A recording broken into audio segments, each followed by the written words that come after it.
The name Mark Carney instantly brings to mind the world of global finance and high-level policy making. Recently, he found himself at the center of a storm after appearing on Jon Stewart's show. The interview began in a polite and professional tone, with both men discussing global economic trends, climate finance, and sustainability. However, as the conversation progressed, things began to heat up. Jon Stewart started posing increasingly pointed questions, targeting Carney's policies and past decisions. At first, Carney responded calmly and tried to explain his stance, but as the questions kept coming and became more aggressive, the atmosphere shifted dramatically.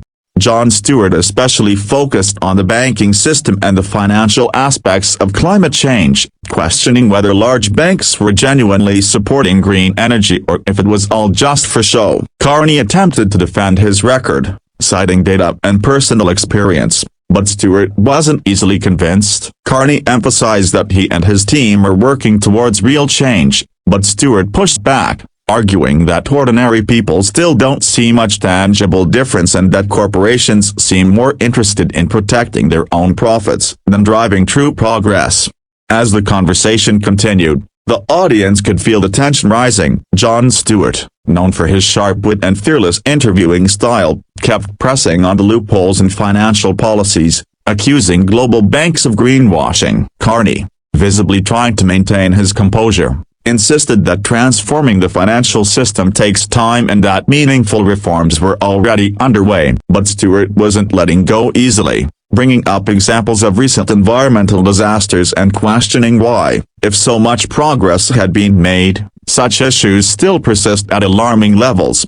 The exchange took a particularly intense turn when Stewart brought up the issue of accountability. He asked Carney who exactly is held responsible when green promises fail or when banks back projects harmful to the environment. Carney, slightly defensive at this point, responded that regulatory frameworks are in place and improving. But Stewart shot back, saying these frameworks often come too late and don't have enough teeth. The audience watched closely, clearly engaged, as the two men debated passionately, neither willing to concede easily. Midway through the discussion, Carney seemed to grow frustrated with the repetitive nature of the questions. He pointed out that media platforms often simplify complex financial matters, leading to misunderstandings. Stewart, quick to reply, argued that it's the responsibility of leaders like Carney to communicate transparently and ensure that the public understands where things truly stand. The back and forth became almost personal at times,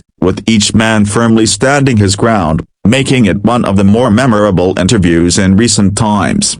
At one point, Stewart highlighted the huge profits that banks continue to rake in while pledging support for green initiatives. He asked bluntly whether profit motives overshadow environmental commitments. Carney countered by explaining that financial institutions need to balance profitability with sustainability to remain viable. But Stewart wasn't buying it, accusing the system of being fundamentally flawed. Carney responded with a bit more edge, saying critics often underestimate the challenges of overhauling global financial networks, sparking applause and a few gasps from the live audience.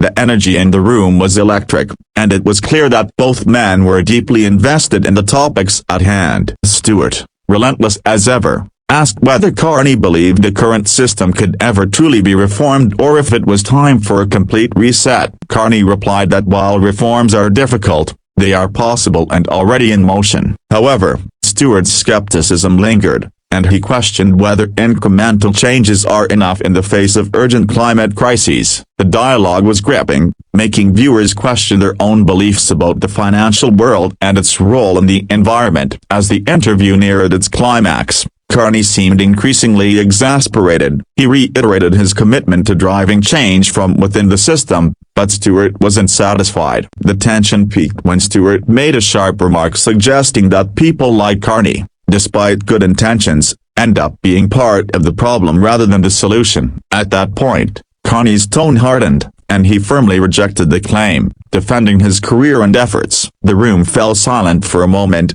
underscoring just how intense the conversation had become. Ultimately, the heated exchange reached a breaking point when Stewart, in a rare move, suggested wrapping up the interview sooner than planned. Carney, appearing visibly annoyed but composed, stood up, gave a brief closing remark, and left the stage. The audience erupted in mixed reactions, to some applauding Stewart's tough stance, others murmuring about the abrupt end. The clash quickly went viral, with clips circulating on social media, sparking debates about who was right and whether these kinds of confrontations actually lead to change or just more division. In the aftermath, both camps issued statements. Carney expressed disappointment over how the interview devolved, while Stewart defended his aggressive questioning as necessary journalism. The episode became a talking point across news outlets and social platforms, highlighting the growing frustration between policymakers and the public. Whether you side with Carney or Stewart, the interview underscored one thing: the fight over climate finance and corporate accountability is far from over. This moment will likely be remembered as a pivotal clash between two powerful voices on a world stage.